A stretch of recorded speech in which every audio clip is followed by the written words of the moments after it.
Nous allons aborder maintenant comment travailler en groupe sur la motivation. Donc comment appliquer tout ce qu'on a vu jusqu'à maintenant, les outils de base de l'entretien motivationnel, les techniques du discours changement, tout ce qu'on a vu à partir du modèle de Prochaska et Dick Clement, transféré sur un programme thérapeutique en groupe pour travailler sur la motivation, en l'occurrence en addictologie.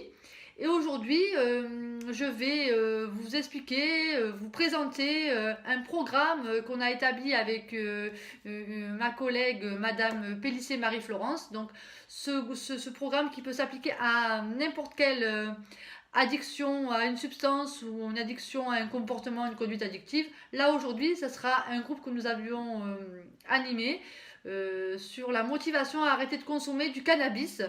Donc à partir de l'approche motivationnelle de Prochaska et Clément, et bien entendu selon une approche de thérapie cognitive et comportementale. Donc je vais vous présenter chaque séance avec bien sûr l'objectif opérationnel de la séance et tout ce qu'on a pu faire au cours de la séance. Donc il faut savoir qu'en général un groupe compte 10 participants. Les séances durent 1h30 et ont lieu de façon hebdomadaire.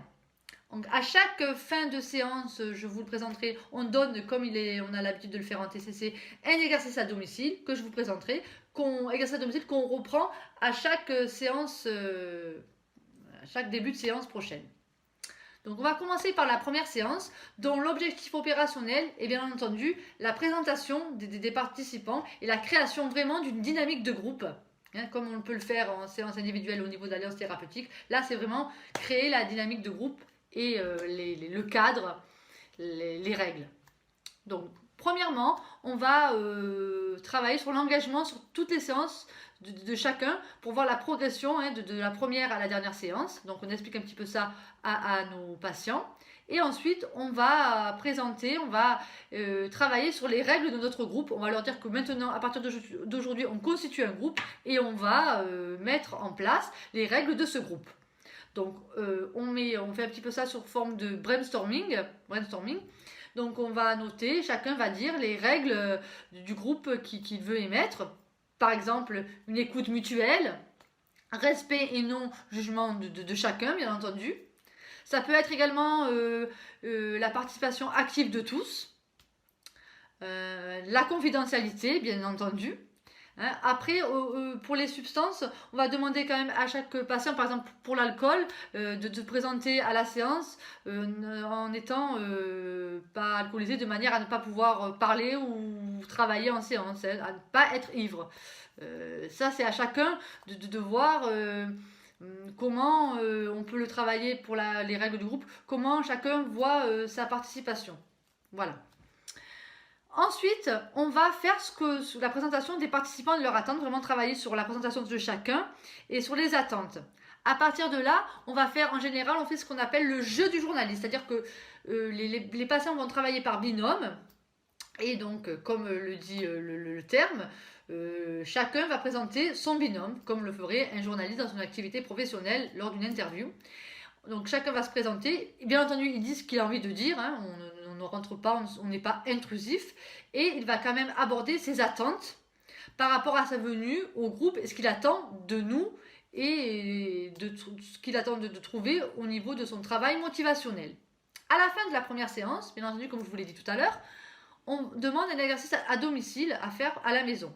Là, comme on l'a vu dans les séances précédentes, on va cibler sur la balance décisionnelle, mais plutôt sur l'exercice de personnification de la balance décisionnelle.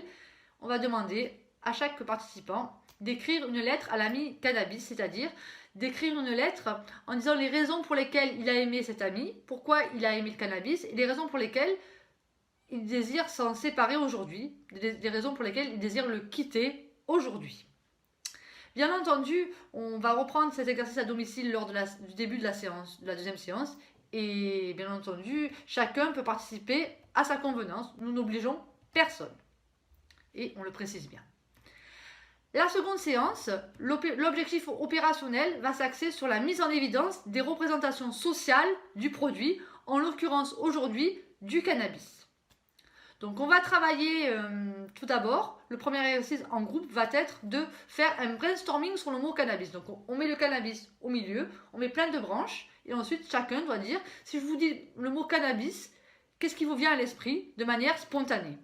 Donc chacun dit un petit peu ce qui lui vient à l'esprit et après nous, thérapeutes, animateurs, on essaie de faire des catégories pour pouvoir mettre un cadre et planifier et travailler ensuite de manière plus organisée sur de possibles stratégies et ensuite donc sur de possibles éléments qui pourraient nous faire travailler encore sur le changement et sur la motivation. Donc voilà pour le brainstorming. Ensuite, on fait une balance décisionnelle pure, donc avec les avantages et les inconvénients de fumer, donc sous forme de tableau, vraiment en 2 colonnes. Chacun, sous forme de tiré, va donner les avantages et les inconvénients qu'il a de fumer. Voilà. La deuxième partie de la séance va s'axer essentiellement sur une partie informative, plutôt psycho-éducative. On va échanger de manière formelle et informelle sur certaines définitions, sur ce qui est important. Par exemple, selon vous, qu'est-ce qu'une addiction? Et là, on va échanger et donner une définition plus précise. Peut-être créer une définition aussi commune. Qu'est-ce que la dépendance? Selon vous, à quel moment on est dépendant? Parce que c'est très important comme question. Ensuite, on va demander aussi, connaissez-vous d'autres dépendances? Pour montrer aussi que souvent, lors des différentes addictions, les mêmes mécanismes sont présents. Ensuite, on va s'axer plus précisément sur le produit, en l'occurrence ici le cannabis. Quels sont les effets du cannabis? On va travailler vraiment sur les effets biologiques, psychologiques et sociaux. Toujours s'axer sur le modèle biopsychosocial. Ensuite, on ira du côté de la dépendance. Qu'est-ce que pour vous la dépendance physique et psychologique? Et on va travailler sur toutes ces définitions. À la fin de la séance, on présente notre exercice à domicile, à savoir ici, l'état des lieux des consommations. On va demander à chaque patient de faire pour la séance prochaine un état des lieux, on le fait aussi pour les séances en individuel, un état des lieux de ces consommations. On a déjà une feuille toute prête où il y a plusieurs colonnes, date, heure, seul ou en groupe, le moral, on l'a vu précédemment, on leur demande pour chaque jour d'auto-évaluer leur moral entre 0 et 10. Donc humeur, pensée, émotion, somme des pensées. Donc pour chaque jour, combien il a fumé, combien il a dépensé, le moral entre 0 et 10, quelles pensées et quelles émotions il a ressenties lorsqu'il a consommé. Et nous reprendrons ça au début de la troisième séance. La troisième séance, dont l'objectif opérationnel est vraiment la motivation, travailler sur la motivation. Donc là, on va de nouveau faire encore une balance décisionnelle. C'est pour ça que je vous dis la balance décisionnelle est vraiment un exercice primordial et central dans le travail motivationnel. Donc là, avantages et inconvénients de l'arrêt de la consommation. Et là, on va commencer vraiment à chercher tous ensemble des stratégies comportementales pour permettre de favoriser cet arrêt. Donc la séance sera vraiment axée sur la motivation et ses stratégies comportementales. La recherche, en fait, le début de la recherche des stratégies comportementales. Ensuite, l'exercice à faire pour la prochaine séance sera peut-être de commencer à mettre en place les stratégies. La quatrième séance, qui a lieu toujours une semaine après, l'objectif opérationnel va vraiment être de travailler sur ce qu'on appelle les schémas situation, pensée, émotion. Donc là, on va demander à chaque patient d'établir, de faire la liste de faire la liste des situations qui engendrent une consommation. Une liste des 3 situations les plus à risque pour lui. Donc chacun note les 3 situations les plus à risque qui engendrent une forte envie de consommer, qui engendrent aussi une consommation. Donc chacun met ces 3 situations et on va leur demander d'associer les émotions ressenties à ce moment-là et les pensées. À quoi ils pensent juste avant, pendant et après avoir consommé. Et là, on va faire vraiment un travail de TCC, thérapie cognitive et comportementale. On va mettre en lien les pensées et les stratégies comportementales qu'on va pouvoir mettre en place par la suite. Toujours pareil, pour l'exercice à domicile pour la prochaine séance, on va demander de mettre en place ces nouvelles stratégies dans leur vie quotidienne et ensuite de rapporter ce qu'ils ont pu donc mettre en place, mais les difficultés qu'ils ont pu rencontrer, évidemment, et d'en parler tous ensemble. La 5e séance, donc il est vrai que dans un groupe où on travaille sur la motivation pour la diminution et l'arrêt du cannabis, c'est plutôt un public jeune, hein, bien qu'il soit un petit peu polyvalent, mais là nous avons plutôt des participants d'âge jeune. Donc là, l'objectif opérationnel de la 5e séance va être d'amener les patients à développer leur empathie. Donc on va faire par exemple des jeux de rôle par deux. Donc un va faire le parent, l'autre va faire le jeune, ce qu'on appelle le théâtre de l'opprimé. Donc on va faire des jeux de rôle avec le jeune qui fume face aux parents. Tout ça pour amener vraiment les jeunes, les patients à développer leur empathie face par exemple à leurs parents, leurs conjoints, etc. Donc là on va vraiment faire des jeux de rôle lors de cette 5e séance.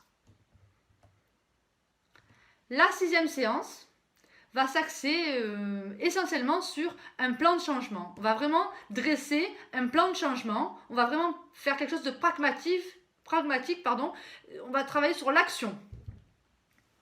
Donc on va mettre en place ce qu'on appelle nous un plan de changement. Alors je vais vous donner les questions de ce plan de changement. Donc premièrement, on va demander, donc là aussi c'est sur une feuille qu'on leur donne déjà préécrite. Enfin les questions sont préécrites. Premièrement, les changements que je veux faire.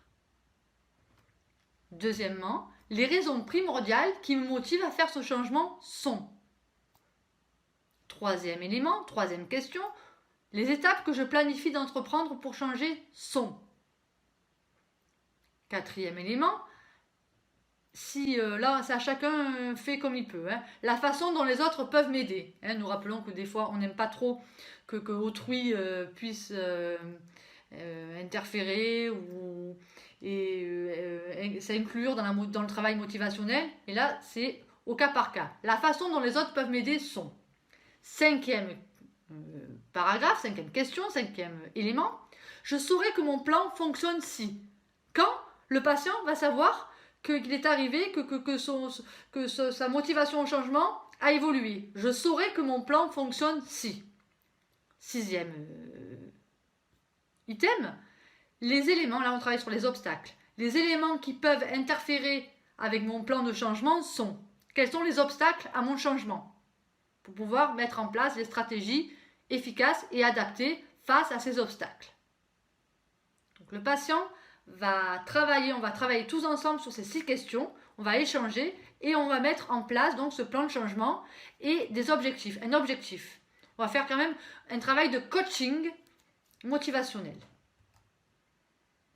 À la fin de cette séance aussi, on le fait quelques fois, faire un petit QCM sur ce qu'on a fait depuis la séance 1 pour faire un petit rappel et se remémorer toutes les techniques et aussi les stratégies. À partir de cette 6e séance, on va faire un arrêt du groupe pendant 3 semaines. Il faut vraiment que le patient mette en place les stratégies et travaille sur cet objectif. À partir de là, nous allons arriver à la 7e séance, où la 7e séance va s'axer, donc l'objectif opérationnel et la prévention de la rechute. Donc bien entendu, en début de séance, on va travailler sur le retour sur les 3 semaines et les difficultés que chaque patient a rencontrées pendant la mise en pratique du plan de changement, pendant la mise en pratique des objectifs. Et on va discuter sur plusieurs questions, plusieurs éléments en lien avec la prévention de la rechute. Donc comme, qu'est-ce qu'une rechute pour vous? Avez-vous déjà connu une rechute? Croyez-vous être susceptible de revivre une rechute dans le futur? Selon vous, quels seraient les événements, les pensées, les émotions qui risqueraient de provoquer une rechute? Parce que notre objectif est toujours de prévenir la rechute, de travailler sur l'anticipation. Donc, quels seraient les événements, les pensées et les émotions? 6e question. Connaissez-vous des stratégies qui pourraient permettre de vous relever d'une rechute? Si oui, lesquelles? Sinon, quelles pourraient être ces stratégies? Toujours anticipation. Et également, si vous avez une rechute, quelle serait votre réaction? On anticipe sur les stratégies, les émotions, les pensées, pour que le patient soit un maximum prêt si la rechute, en tout cas les envies de rechuter, se présentaient. On fait vraiment un travail de préparation. À la fin de cette séance, bien sûr, nous programmons un rendez-vous individuel pour faire déjà une synthèse, une évaluation du programme et pour voir comment le patient l'a vécu, où il en est et pouvoir l'orienter de manière individuelle ou vers d'autres groupes.